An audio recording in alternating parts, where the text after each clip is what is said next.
Добрый день, господин Навальный. К сожалению, не смог сразу ответить на ваш обличительный монолог, потому что находился в командировке. Но делаю это сразу по возвращению. Как говорится, лучше поздно, чем никогда. Добрый день, генерал Золотов. К сожалению, не смог сразу ответить на ваш обличительный монолог, поскольку 50 суток сидел под арестом. Но делаю это сразу по возвращении. Как говорится, лучше поздно, чем никогда. Это действительно потрясающий видеодокумент. Я думаю, что у половины России текла кровь из глаз, когда они видели это. Вот вроде как смотришь комедийный фильм, где главный герой пародирует арабского или латиноамериканского диктатора со всеми этими смешными мундирами в золоте и медалях. Но одновременно понимаешь, это ж настоящий генерал армии, живущий на содержании народа. И я хочу начать с того, что поблагодарить вас за это обращение. Вы сделали эту работу лучше любого оппозиционера. Доказали, что ключевые места в руководстве российской власти занимают ненормальные, неадекватные люди. Не просто воры, не просто те, кто двух слов связать не могут, но сумасшедшие. Вы вместе с Путиным своим превращаете Россию в банановую республику. Там, где чиновнику говорят: вы украли миллиард на закупках, вот доказательства. А он отвечает: а пошли подеремся за гаражами. Вы совершенно подтвердили характеристику, которую дал вам ваш бывший многолетний начальник, генерал Коржаков, возглавлявший службу безопасности президента. Вы знаете, в то время, значит, он буквы забыл, и чтобы рапорт писать на обыск, за него писали ребята. Он ставил бутылку, а они писали мне рапорт. Вот по мне, по данным, по тем, тянул на олигофрена. А такие люди нашему президенту нужны, потому что он таких только любит. И теперь всем стало понятно, если вот это... Понятно, что вы изделие из американской пробирки, вы все клоны. Естественно, конечно же, вы марионетки. Один из руководителей государства, ближайший соратник президента, ключевой силовик и правоохранитель, то нам действительно ничего не светит. Пока вот такие, как вы, сидят на должностях, в нашей стране не будет ни высоких зарплат, ни технологического прорыва, ни качественного здравоохранения, ни высокоскоростных поездов, ни нормальных пенсий. Ничего не будет. Вы вспоминаете мои президентские амбиции. Да, они есть. И сейчас гораздо проще сформулировать, откуда они у меня взялись. Я не хочу, чтобы такие, как вы, правили моей страной. Потому что вы своим видом, своей глупостью, своей некомпетентностью позорите Россию и унижаете наш великий народ. Например, вы без конца говорите об офицерской чести. А как вы генералом армии-то стали 3 года назад? Чем вы это заслужили? Воевали, охраняли рубежи? Да нет, вы не в горячих точках служили, а сначала работали слесарем на заводе ЗИЛ, а потом охраняли единственный свой рубеж — 2 метра оцепления вокруг Путина. Вы просто обстряпывали для вашего начальства разные делишки, типа строительства дворца в Геленджике, не забывая при этом и себя. И за это получили погоны. Еще в вашей биографии есть такие великие подвиги офицера, как беготня по метро за малолетней дочерью мэра и охрана ее семьи. Он был телохранителем семьи или только папа? Смотри, насколько я помню, он в какое-то время отвечал за охрану семьи, в частности, мою. И, надо сказать, много со мной наплакался, много хлебнул горюшка. Почему? Слушай, потому что я совершала какие-то адские вещи. Я сбегала из дома, я разрабатывала целые схемы ухода от охраны в детстве. То есть я там садилась в один вагон метро, быстро выходила, перед тем, как двери закрываются, бежала в другой вагон куда-то. То есть я все время убегала куда-то. И, конечно, работа на питерского криминального авторитета Романа Цепова. Вот же, вы у него на похоронах. Жаль, кстати говоря, что он умер, ведь это единственный реальный свидетель, каким вы там бизнесом занимались в 90-х в его фирме Baltic Escort. Я действительно не бедный человек. Работал на производстве. Был, кстати, ударником коммунистического труда. и потом занимался бизнесом. Видите, как складывалась судьба? По вашим же словам, там вы стали не бедным человеком. Такая странная ситуация. Пару лет просто работать наемным сотрудником у бандита, а потом объявить: вот эти мои нынешние миллиарды, это я там у него заработал много лет назад. Конечно, России нужен президент, который таких, как вы, выгонит с должностей и отдаст под суд. Это было первое. Второе. Я отлично понимаю, зачем вы записали это ваше обращение. А все от чего? Да потому что вам никто никогда как следует не давал по заднице. Да так, чтобы вы печенкой это прочувствовали. Я устрою шоу с показом для всего личного состава Росгвардии. Надеетесь, что своими угрозами про шоу перед личным составом Росгвардии вы заставите меня молчать о вас и вашей деятельности? Вы можете записать видео, где появитесь с еще большим количеством медалей, или в более устрашающей кепке, или в кимоно, или с гранатометом. Я все равно не откажусь от своего мнения о вас. Я считаю, что вы вор.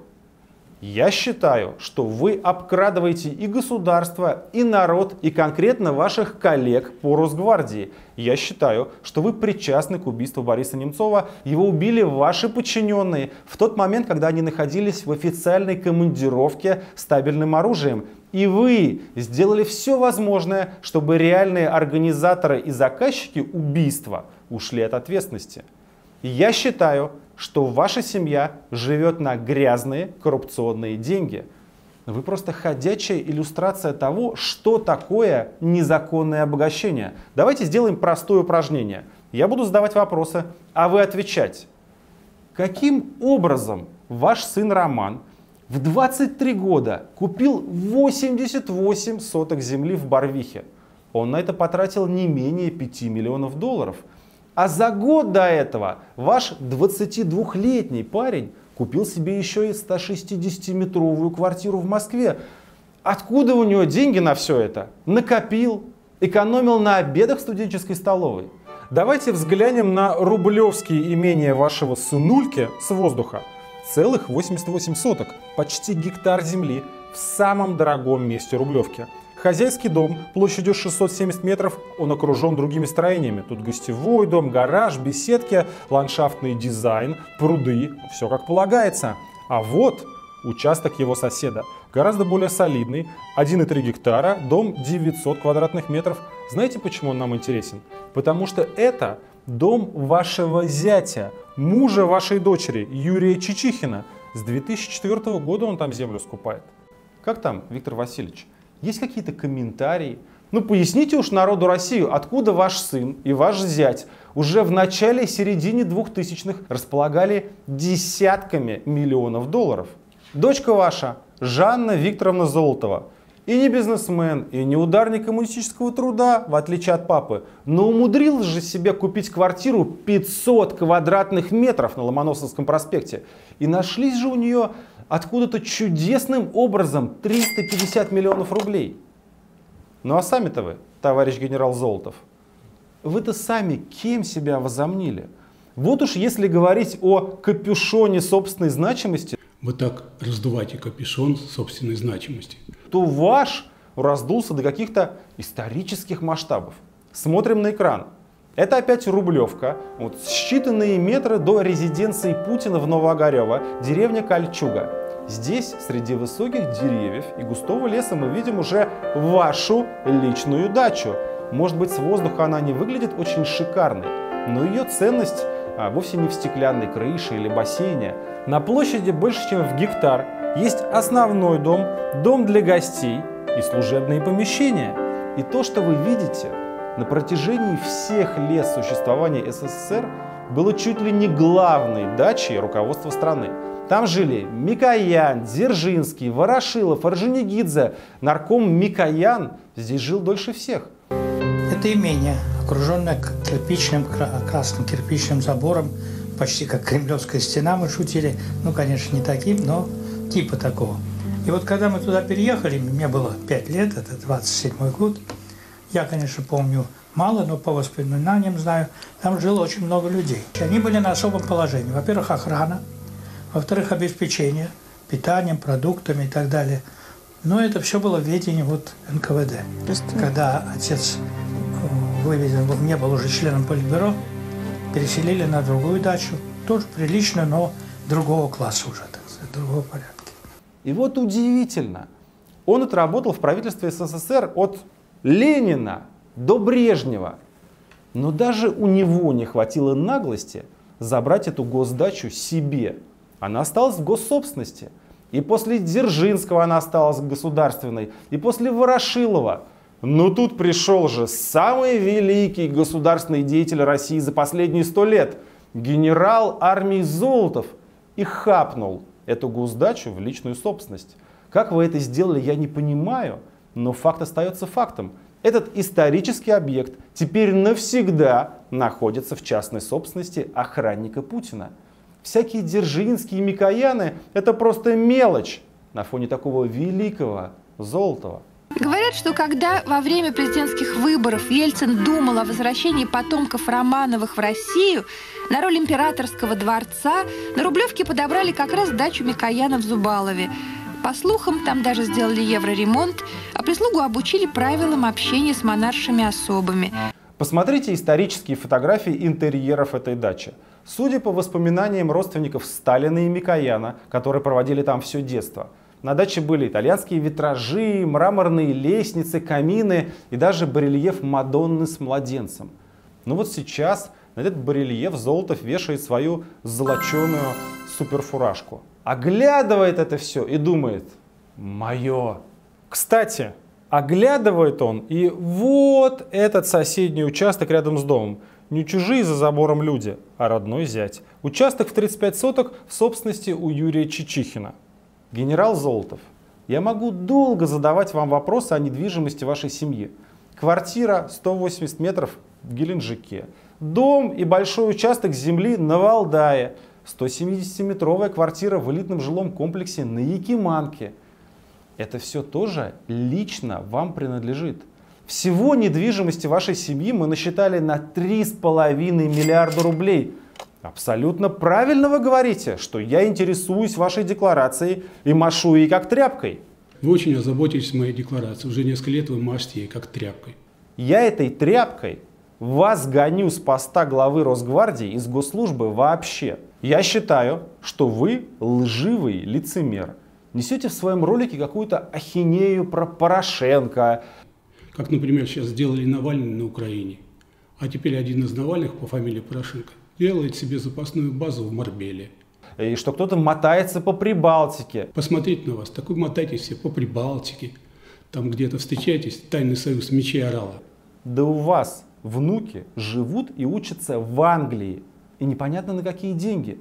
Вы об этом забыли. Внезапная амнезия наступила. Как у вас только наглости хватает предъявлять кому-то претензии такого рода. Третье. Я настаиваю. Снова про капусту и картошку. А то вы как-то стараетесь, по вашему же выражению, съезжать с этой сатисфакцией. Если вы начнете съезжать с этой сатисфакцией, мы документально и исчерпывающе доказали, что Росгвардия оптом миллиардными контрактами покупает продукты в несколько раз дороже, чем продается в розницу в московских магазинах. Капуста. Самый ад у нас происходит с капустой, потому что здесь она стоит, смотрите, 14 рублей 89 копеек. А вот он покупает ее по 46. А после нас уже журналисты взяли и доказали, что у вас точно такой же коррупционный 2-миллиардный контракт на поставку форменной одежды. Росгвардия тельняшки покупает по 385 рублей за штуку, а Министерство обороны такие же по 137. Господи, да вы же даже на шевронах воруете. Вот знак Росгвардии, который есть на руке у каждого из 340 тысяч ваших сотрудников, закупает по 87 рублей за штучку. А они в розницу продаются по 54 рубля, а оптом по 30. Так что не заговаривайте нам зубы. И не думайте, что мы, отвлечемся на эти всякие ваши фокусы, забыв про лук, картошечку и обмундирование. Миллиарды украдены. И тут никак не могло обойтись без вашего участия.